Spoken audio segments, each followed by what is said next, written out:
Welcome to Insight at the New England Job Show, where we bring you the tools that you need to succeed in today's job market. I'm your host, Lisa McHugh, and joining us today is the career doc, Shelly Piper.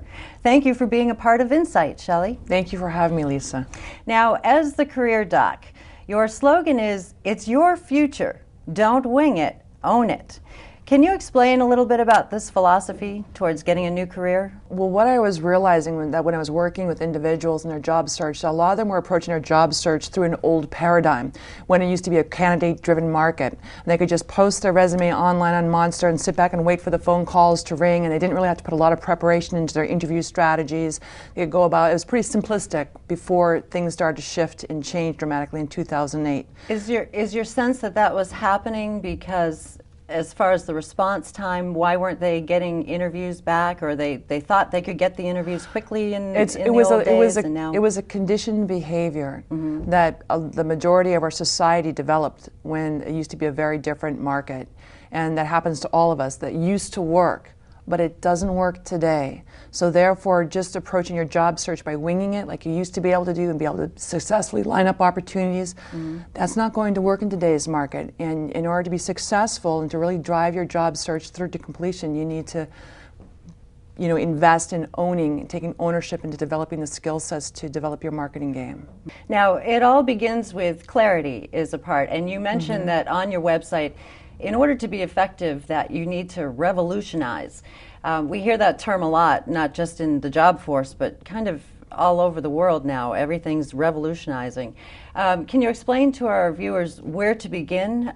Where's the best way to start this revolution? It can be really overwhelming, first of all. So I commend anybody for if they're going to take on the challenge of stepping outside their comfort zone, that you can take it just step by step. And the places to revolutionize would be to, of course, develop a networking strategy, develop your interview strategy, really understand with the clarity, which I find to be so important to be successful, to develop the clarity of who you are, what you uniquely bring to the table, and how it aligns with employers' pain points in today's job market.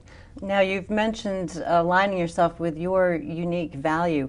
The UVP that you work with, the unique value proposition, and this is key to how you strengthen your job search strategy. Can you explain how this is? Absolutely. And I think that it really comes from a lot of my years in having recruited and headhunted and to find talent for a lot of different companies and industries and hiring managers, and having reviewed thousands of resumes to identify specifically profile candidates for specific opportunities, that it's all about understanding your unique value proposition with performance metrics, with measurable results, what you uniquely bring to the table better than the competition does, and how to speak to that so it aligns with where they're struggling in today's market.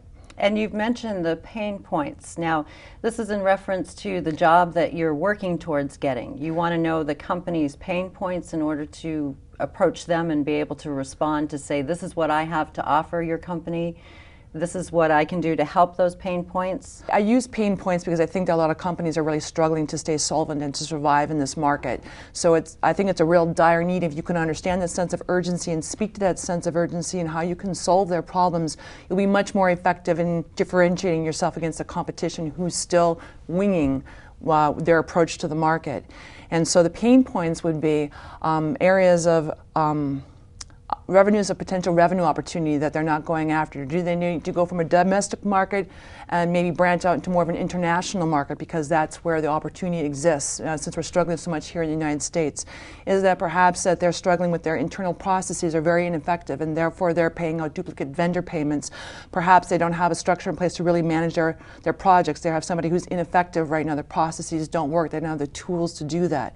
Perhaps they're not using certain sorts of new technologies, like new social media technologies out there, strategies out there to cost effectively go after new markets. These are different pain points, and sometimes the companies are aware that they exist in their organization, and sometimes they're not. But if you can understand that within the industry, you can speak more powerfully to having a very dynamic dialogue with a hiring manager or someone who can get you in front of a hiring manager. So then once you have the interview, then what you're explaining is that to bring that UVP or your own unique value proposition to the company, explaining how you could help fix those pain points? Absolutely. And what I really wanted to do, to take this opportunity is to kind of quickly go through a recent client that I was working with, Sure. and how, and really it's so generic unless you can break it down to a specific couple of examples. Well, generic, but also I guess I'm curious how a person would find that about a company. Where are you going to find a company's pain points? Because I would think they'd want to keep that kind of on the QT, you know, no, our company's fine, we don't have any problems. Exactly. But that's more of in preparing your interview strategy. There's different techniques, and on the next segment, we'll show exactly how to kind of do, the interview workshop stresses different ideas on how to research and how to dig deep and how to find out what's going on behind the scenes, because it's not going to be broadcasted. You have to be kind of a sleuth and find out that and be better prepared for your interview. But it all starts at the foundation, which is building clarity and understanding who you are, what you uniquely bring to the table, and then down the road how that will align with the pain points. And some of the examples of how to really understand your unique value proposition would be with an individual I recently worked with who's an account manager, or he was an account manager. He's been actually unemployed for over a year now. And when I said, so tell me about your strengths, tell me about your recent position, he says, well, I'm very eager and I'm enthusiastic to solve clients' problems. That was my job, was maintain that relationship. And I said, that's very good. You're right. The fact that you are innately enthusiastic and eager differentiates you from other people who just consider it a job and, oh, I have to service the client. That's great, but let's take a deeper look. And what we found was some very specific gems that he has to work with. One of the areas that he did was in his recent position that he was in 2008, is that they were experiencing explosive growth. So when they brought him on board, they did not have a structured training program. They did not have structured mentoring or coaching, and he had absolutely no technical background. But he took on that challenge and he succeeded by developing his own strategy to understand all the technicalities and quickly ramping up, so that within 4 months they gave him about 6% of the company's revenues to manage, about $4 million worth, to manage these accounts because they trusted him. And that's a unique value proposition, because there are a lot of people who are coming from a structured training background, and that's all that they know. So they might, if I'm looking at your resume and if I'm talking to you and considering you for position, that would be a unique value proposition to let me know what was going on. Right, and without that, he may not have gotten the job. And so now that he's been if I am hiring for an employer who has probably a very chaotic environment going on right now, they probably had to cut down on their training expense. They probably don't have as much support to train individuals. I'm going to tell you that I know that I am looking for someone who can handle that environment, who knows how to go about getting the information, ramping up and understanding my organization very quickly.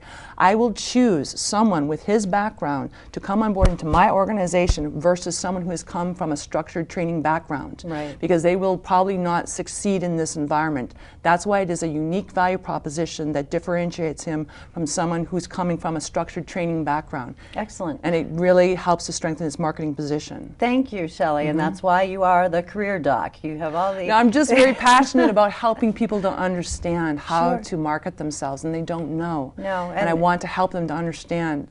They've got so much to work with, and they don't realize how to differentiate themselves in the marketplace. And if you'd like to get more information too, Shelly has all kinds of great ideas. All you have to do is go online. She has case studies and success stories and all kinds of things you can find at thecareerdoc.com. Also, there are workshops for you to join.